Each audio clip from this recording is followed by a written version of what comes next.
My quarterback. Shut the fuck up, you lying sack of shit. Get this shit straight, because you're lying like a mother humper. Excuse my language, but that is just straight up lying bullshit ass crap. This whole thing, fleecing a billionaire of the biggest franchise in the world and saying that it's $75 million cap hit for Dak Prescott is bullshit.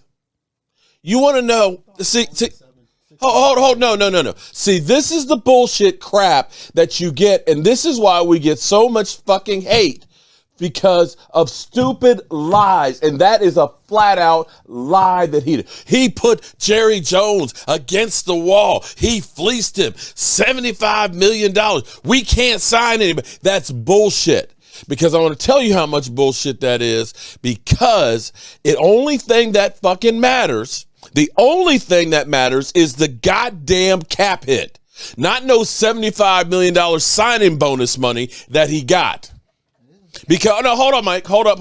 We're gonna do a mic check here in a second. I'm going to church right now because I'm sick and tired of stupid bullshit. Because here's what's funny: the Cowboys waited and waited. They could have had Dak Prescott for $28 million a year had they gotten the shit done years ago.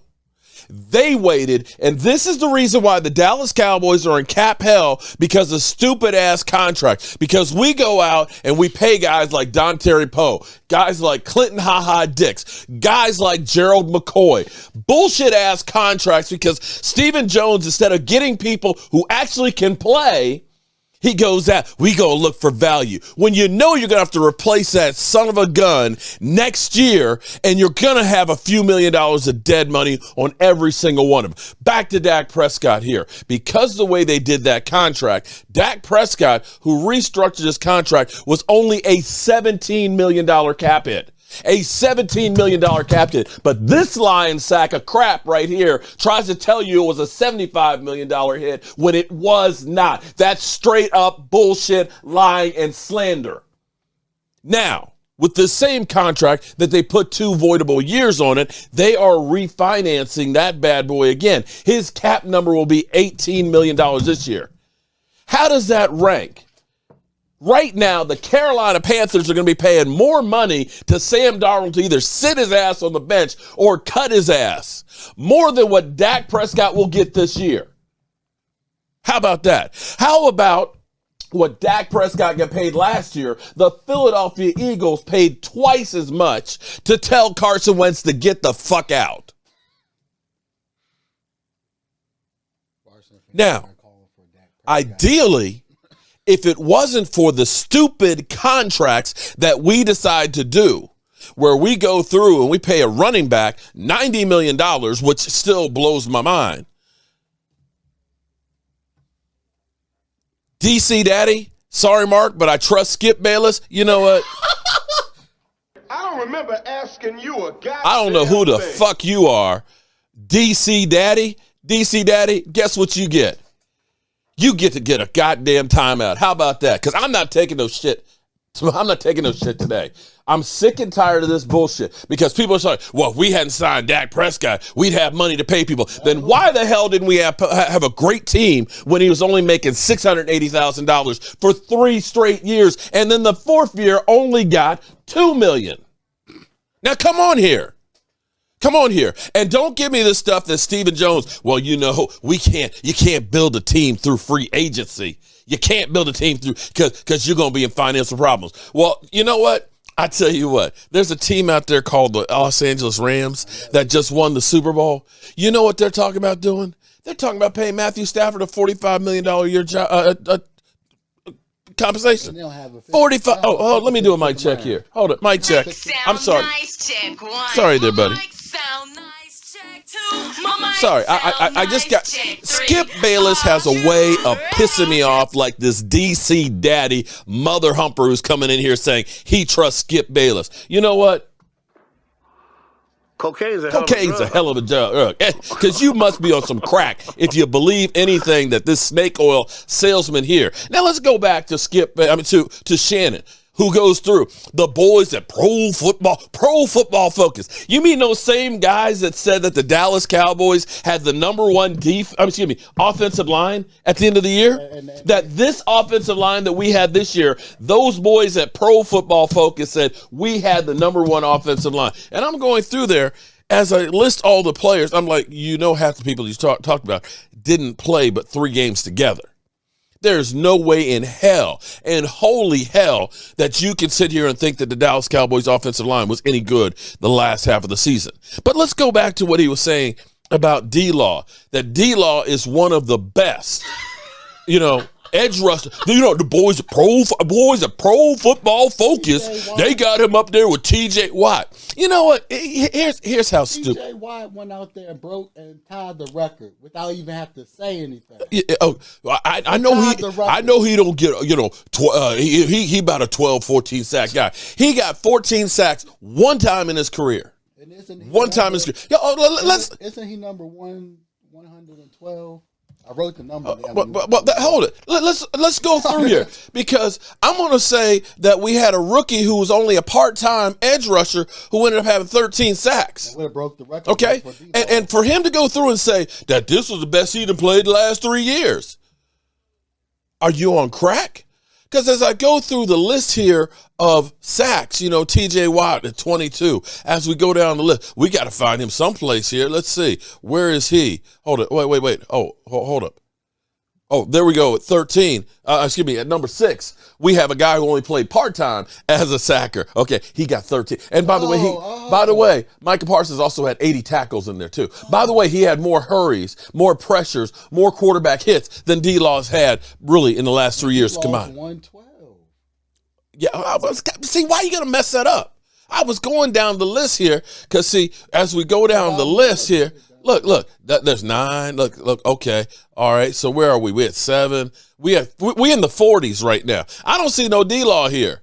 Let's see. Let's keep on going down. Randy Gregory. Oh, at least Randy's at 50. Okay, Randy. All right, that's cool. That's cool. Let's see. Who else we got down here? Let's see. We had in the 80s. Wait, where's D-Law? Hold up. Ed Oliver got 4. Okay, all right. Fletcher Cox. Okay, Fletcher Cox got 3. You mean Fletcher Cox got... Oh, Terrell Basham. Basham got 100. He's at 103. Oh, okay. All right. Demario Davis. Oh, you mean my man Demario Davis, linebacker, who also had 105 tackles? Oh, he even got the same amount of sacks as DeMarcus Lawrence, tied for 112 at 3.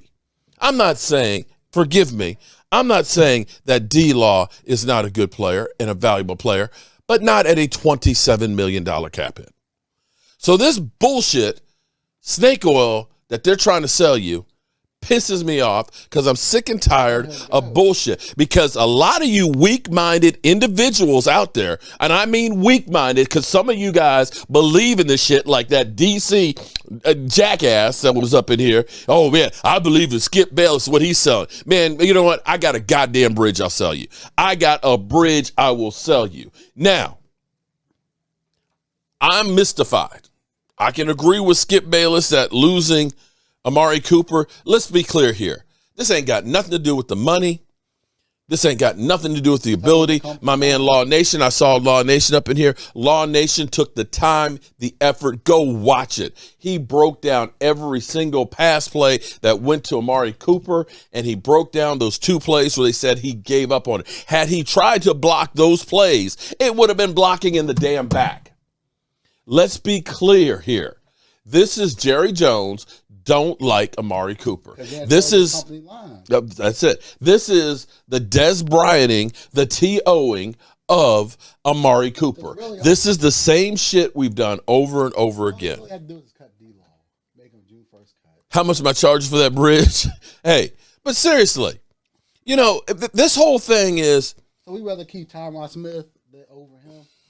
Because you could replace Tyron Smith probably in the draft this year. Well, okay. Or at least get someone that can be his replacement. True. Okay, so let me go ahead first. Let me start the show here. I don't mean to go ahead and get into bitch mode. No, it's deserved when you let go. But it's just something about Skip Bayless that just gets underneath my skin. Especially, He just pisses me off here. I mean, it's just that old wrinkle up face and that bullshit. My Dallas Cowboys. Man, get the hell out of here. But shout out to Law Nation because he's pointing it out. You know, you may not get that from some of the ones that are directly correlated from the Dallas Cowboys. Sometimes they are the arm of the Dallas Cowboys to set a narrative. You know, they say, hey, we need to trash him to justify what we're doing. And that's kind of what happens with some of the media out there. But you want the real deal, you got to go down and dirty with, the ones out here who Cowboys can't fire us. They can't fire us. But we're going to give you the real lowdown and stuff on there. Shout out to my man Law Nation on that because we had a whole conversation about that stuff. But here's the thing now let's back up here for a second. So they went to D-Law and said, hey, bro, can you spare some money? You know why they did that? Why? So when they cut him, it's like, oh, he didn't want to take a discount. But hold on. If you're, and I'm not, and you know what? We said this yesterday. There's no way in the world he was going to take a discount. And as hard as he worked to get that contract, he shouldn't. Okay. So here's my next question. Basically, he cried. Yeah. Oh, I'm not getting my show work on it until you pay me. Hold up, Mike. Hold up. Just like Zeke Elliott. Okay, hold up. Let me get this in here. So if they went to D-Law and said, hey, man, we need you to be a team player, man. We've been paying you a whole bunch of money, and we want you to stay here. How come they didn't go to Zeke Elliott? Hey, Zeke, you've had a couple of down years, man.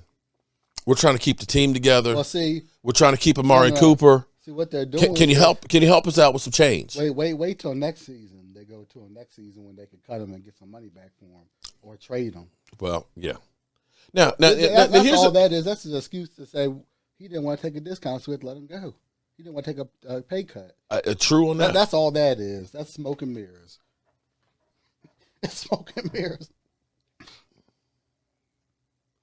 Glenn Martin, man, the hell with what Law Nation said about Coop. Look at the film Kirk Warner. So Glenn, are you new here? How you doing, man? Welcome to the channel, buddy. Let me tell you, when you talk about my people, guess what you get? I didn't even watch the film breakdown, Kurt Warner. Wait. Damn.